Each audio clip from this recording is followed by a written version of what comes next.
حضرت عمر کا اسلام لانا اسلام کے لیے عزت کا ذریعہ بنا اور بلند آواز سے نعرہ تکبیر مکے کی فضاؤں میں بلند ہوا۔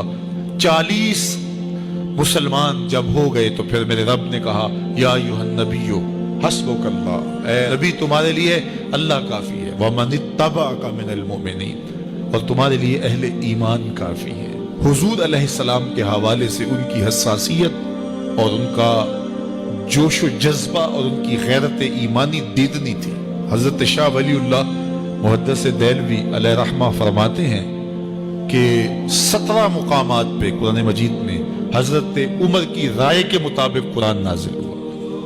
یہ اللہ نے حضرت عمر کو شان عطا فرمائی۔ اور پھر جب حضور علیہ السلام کے وصال کے بعد حضرت عمر سیدنا صدیق اکبر کے وصال کے بعد بھی تخت خلافت پہ بیٹھے، 22,55,000 مربع میل پہ آپ کی حکومت کی حدود پھیل گئی، اور حضرت عمر کی حکومت صرف انسانوں پر نہیں تھی، عمر کی حکومت پانیوں پر بھی تھی، عمر کی حکومت آگ پر بھی تھی، عمر کی حکومت ہواؤں پر بھی تھی، اور عمر کی حکومت دھرتی پر مٹی پر بھی تھی۔ آپ جانتے ہیں کہ مصر کے گورنر نے لکھا کہ یہاں تو عجیب کہانیاں ہیں۔ کیا ہوا؟ کہا کہ دریائے نیل اتنی دیر تک چلتا نہیں جب تک ایک نوجوان لڑکی کو زیورات سے آراستہ کر کے نیل میں ڈالا جاتا ہے، پھر نیل چلتا ہے، اور یہ برسا برس رسم جاری ہے۔ حضرت عمر کے پاس جب یہ پیغام پہنچتا ہے تو حضرت عمر نیل کو خط لکھ رہے ہیں، بسم اللہ الرحمن الرحیم، مصر کے نیل کے نام عمر کا خط، اور آگے لکھتے ہیں اے نیل اگر تو اللہ کے حکم سے چلتا ہے تو چل، ورنہ تیری کوئی ضرورت نہیں ہے، اور رکا لکھ کر قاصد کو دیا، جا کے یہ دریائے نیل میں ڈال دو۔ اللہ اکبر، جن کے رکے دریا بھی مانتے ہیں، پانیوں پر بھی حکومت ہے۔ اور نیل میں جب وہ رکا ڈالا گیا، نیل ایسا چلا آج تک کبھی رکا ہی نہیں ہے۔ پانیوں پر حکومت، ہواؤں پہ حکومت۔ مسجد نبوی کا ممبر ہے، عمر خطبہ دے رہے ہیں، عراق کے علاقہ نہامن میں جنگ ہو رہی ہے، مدینے سے 1 مہینے کی مسافت ہے، 1 مہینہ مسلسل چلیں تو نہامن آتا ہے۔ حضرت عمر خطبہ دیتے دیتے درمیان میں جملہ معترضہ کا، یا ساریہ الجبل، اے ساریہ پہاڑ نہ چھوڑنا۔ لوگ حیران ہیں کیا ماجرا ہوا کہ ہم سے مخاطبہ ہے، ساریہ نہامن میں ہے، اور کہا ساریہ پہاڑ نہ چھوڑنا۔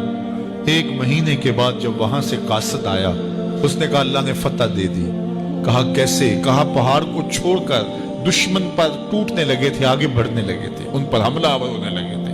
اچانک عمر کی آواز آتی، پہاڑ کو نہیں چھوڑنا، کیونکہ اگر ہم پہاڑ کو چھوڑ دیتے دشمن پیچھے سے حملہ آور ہونے کے لیے تیار کھڑا تھا۔ تو کہا بس ہم پہاڑ کو اپنی پشت پہ پھیر رکھا، اور اللہ نے اسی دن ہمیں فتح عطا کر دی۔ ہوائیں بھی ان کا پیغام پہنچاتی ہیں، پانی بھی ان کا حکم مانتے ہیں۔ اس زمانے میں فائر بریگیڈ سسٹم نہیں تھا، لیکن ایک آگ بڑھتی آ رہی ہے شہر کی طرف، لوگوں نے حضرت عمر کو بتایا، امیر المومنین آگ پھیلتی آگے بڑھتی چلی آ رہی ہے اور شہر کو اپنے قابو میں لینے والی ہے۔ عمر اپنی چادر اتارتے ہیں اور حضرت تمیم داری کو دیتے ہیں، کہا یہ چادر لے جاؤ اور ایسے ایسے کرو آگ پیچھے بھاگتی چلی جائے۔ تو چادر ہلاتے جاتے ہیں حضرت تمیم داری، اور آگ پیچھے بھاگتی چلی جاتی۔ مٹی بھی حکم مانتی ہے۔ ایک لونڈی کھڑی رو رہی ہے راستے میں، کہا تجھے کیا ہوا؟ کہا ٹھوکر لگی، میرا تیل زمین میں بہہ گیا، میری مالکہ بڑی سخت ہے، وہ مجھے کہے گی تم نے یہ کیا کیا۔ عمر درہ زمین پہ مارتے ہیں، فر الارض الم عادل علیک، زمین عمر نے تیری چھاتی پہ عدل نہیں کیا؟ تو عمر کے ہوتے ہوئے اس کا تیل پی جائے؟ زمین تیل باہر نکال دیتی ہے، فرماتے ہیں ڈال لے اپنے برتن میں۔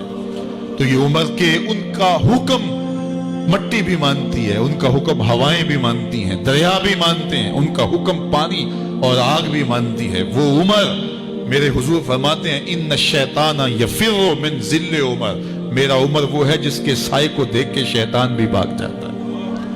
حضرت عمر رضی اللہ تعالیٰ عنہ نے ایک بہترین نظم و نسق دیا اور امور سلطنت کو اس انداز سے منظم کیا۔ ایک غیر مسلم مفکر کہتا ہے اگر اس امت کو ایک اور عمر مل جاتا پوری دنیا پہ حکومت مسلمانوں کی ہوتی۔ ایک دن مسجد نبوی سے باہر حضور تشریف لا رہے تھے، دائیں ہاتھ میں حضرت ابو بکر کا ہاتھ تھا، بائیں میں حضرت عمر کا ہاتھ تھا۔ ایسے باہر کی جانب آ رہے تھے، دروازے سے کوئی بندہ داخل ہوا تو اس کو دیکھ کے حضور نے فرمایا ہا کازا نبعث یوم القیامہ، قیامت کے دن جب قبروں سے اٹھائے جائیں گے ہم ایسے ہی اٹھیں گے، میرے دائیں ہاتھ میں ابو بکر کا ہاتھ ہوگا، بائیں میں عمر کا ہاتھ ہوگا۔ اللہ اکبر، جے شک ہووی تے چل مدینے، جے شک ہووی تے چل مدینے، آ ویخ لے جوڑ مزاراں دا، بن یار نبی دیاں یاراں۔